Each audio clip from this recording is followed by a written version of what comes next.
Actually 273 चाहिए थे पास होने के लिए, अब 99 फेल हो या 240 पे फेल हो, फेल तो फेल ही होता है सर, उसमें कौन सी बात है। हाँ, एक खबर और है कि राजस्थान में भजन लाल की सरकार काफी इस टाइम खतरे में है। किरोड़ी लाल मीणा साहब ने रिजाइन कर दिया। रिजाइन तो 10 दिन पहले किया था, लेकिन सरकार रिवील नहीं कर रही थी मोदी जी के हुक्म के कारण और अमित शाह के हुक्म के कारण। लेकिन अल्टीमेटली किरोड़ी लाल मीणा ने खुद ही बाहर आकर कहा कि मैंने रिजाइन कर दिया, 10 दिन हो गए हैं।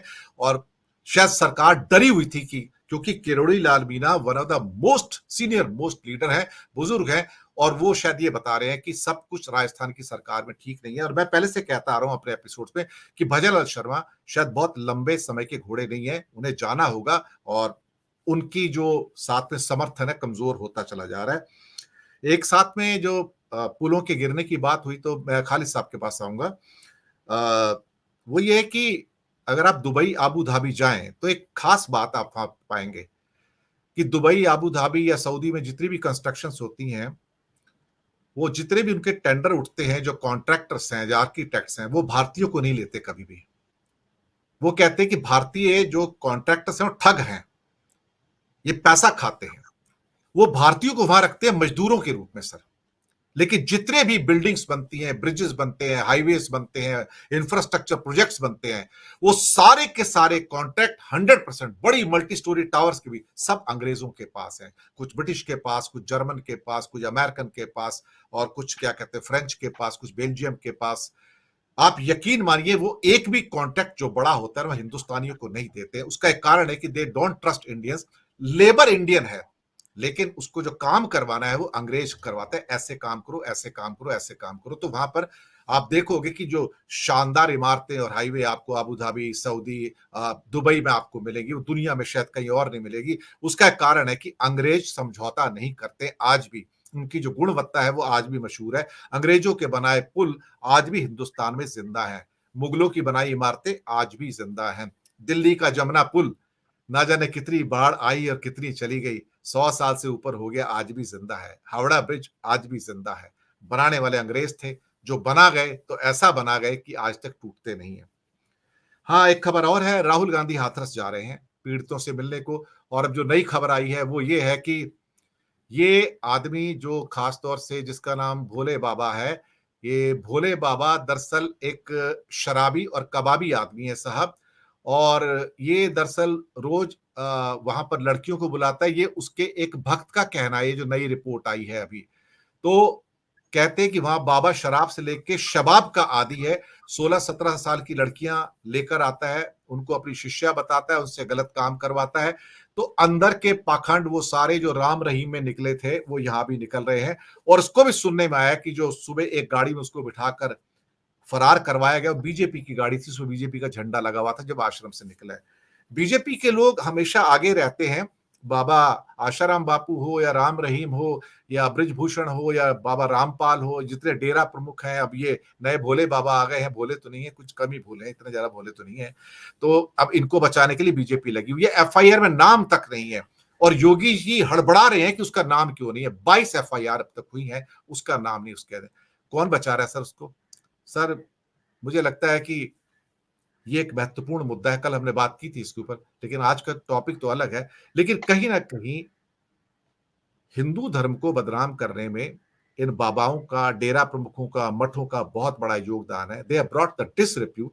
और शायद इन्हीं चीजों को बचाने के लिए अब मोदी जी टकराव का रास्ता चुन रहे हैं कि कैसे भी करके हिंदुओं को बचाया जाए। भले ही वो करप्ट हो, भले ही वो भ्रष्ट हो, भले ही वो बेईमान हो, भले ही वो शराबी कबाबी हो, लेकिन उनको बचाना जरूरी है क्योंकि वो हिंदू है।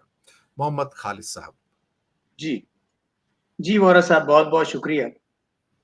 आपने शुरू में जो बात कही है ना, वो बहुत ही इम्पोर्टेंट है कि मोदी को अपनी पावर या स्पेस शेयर करने का कोई अनुभव नहीं है, ना वो करना चाहते हैं। ये गुजरात की असेंबली में भी देखा है और यहाँ भी पिछले 10 साल देखा है। लेकिन वोरा साहब, बात यह है कि अगर आप ताश खेलते हैं तो तीनों यक्के आपके पास आ जाएं तो फिर खेल खेल नहीं रहता। फिर तो आपको पता ही है क्या होगा। और ये 10 साल यही होता रहा है कि तीन यक्के आपके पास हैं, उसके बाद खेल जो है वो नहीं। अब खेल शुरू हुआ है। उस खेल में ये है कि पता नहीं किसके पास क्या है और कौन कैसे अटैक करेगा। और इसमें मुझे लगता है कि आने वाले दिनों में एनडीए के बीच में टकराव होना ज़्यादा स्वाभाविक नज़र आ रहा है, क्योंकि चंद्रबाबू नायडू अपनी लिस्ट तैयार करके आ रहे हैं कि मुझे क्या चाहिए। और राजनीति में आपको पता है कोई किसी का सगा नहीं होता। हर पॉलिटिशियन, हर पॉलिटिकल पार्टी अपने हित के लिए काम करती है। यही चीज़ नीतीश के लिए भी होगी, लेकिन नीतीश थोड़ा कमज़ोर है। चंद्रबाबू नायडू जब अपनी लिस्ट लेकर के आएँगे और इधर से बिहार से भी अगर आ गई तो, और जिसको पूरा नहीं किया जा सकता, और इतना बड़ा जो स्पेशल पैकेज की हम बात करते हैं, वो बड़ा मुश्किल है, बहुत पॉसिबल। जब मोदी कमज़ोर होंगे एनडीए में, क्योंकि बैसाखियाँ जो हैं वो साथ खड़ा होना नहीं चाहते, उसके बाद विदिन बीजेपी भी एक रिवोल्ट उठेगा।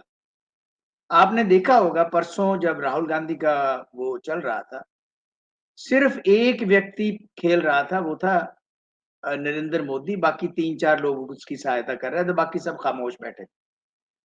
जबकि लोकसभा के अंदर जो नरेंद्र मोदी का जो नैरेटिव हुआ, वही सेट नैरेटिव होगा। इमरजेंसी होगी, वही 370 होगी और वो सारा कुछ होगा। उसका अटैक का एंगल ही एक है, जो आपने कहा कि सुई वहीं अटकी हुई है। लेकिन अपोजिशन में अटैक के एंगल बहुत सारे हैं।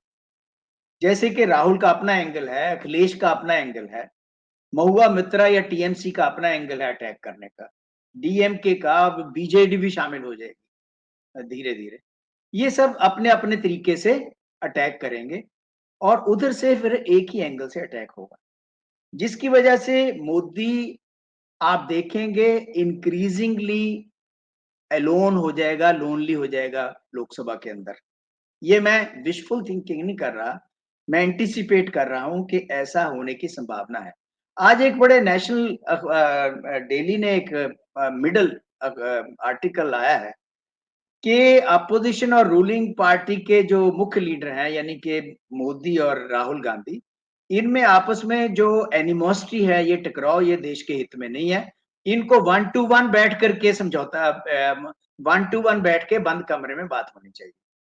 उसमें ये है बोरा साहब कि मोदी ने एंटी राहुल नैरेटिव में इतना इन्वेस्ट किया हुआ है, और राहुल ने इमेंसली सफर किया हुआ है because of the narrative for the last 10 years. कि एक रिकंसिलिएशन होना या कंसिलिएशन होना 1 टू 1 तो बहुत दूर की बात है, वो पॉसिबल नजर नहीं आ रहा है। जबकि पर्सपेक्टिव ही दोनों अलग-अलग है, सोच ही दोनों अलग-अलग है।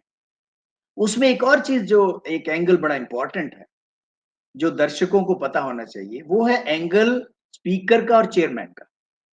चेयरमैन राज्यसभा और स्पीकर लोकसभा, उनके आव भाव और उनकी जो अपोजिशन के प्रति जो बिहेवियर है और जो रूलिंग पार्टी के प्रति बिहेवियर है, क्योंकि वो रूलिंग पार्टी को तो बिलोंग करते हैं, वो उससे अलग नहीं हुए हैं।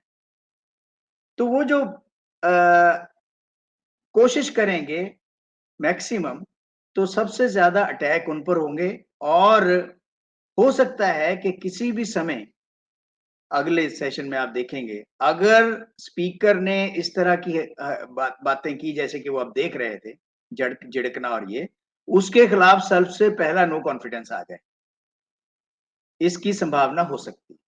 और इसीलिए हमें ये देखना है कि मोदी जो है वो आने वाले दिनों में किस तरह से एनडीए के पार्टनर के साथ बिहेव करता है, उनको क्या देता है, लेता है। और एक और चीज मैं आपको बता दूं कि मोदी ये चाहेगा किसी लेवल पे जाकर के कि कुछ ऐसे फैसले लिए जाएं और उसके बाद रीपोल करवा दिया जाए, यानी कि मिड टर्म इलेक्शन करवा दिया जाए। आज नहीं, 2 साल बाद, 2.5 साल बाद वो कोशिश करेगा कि इस तरह के कोई फैसले लगाएं जिससे वो, जैसे बालाकोट की स्ट्राइक वगैरह की थी।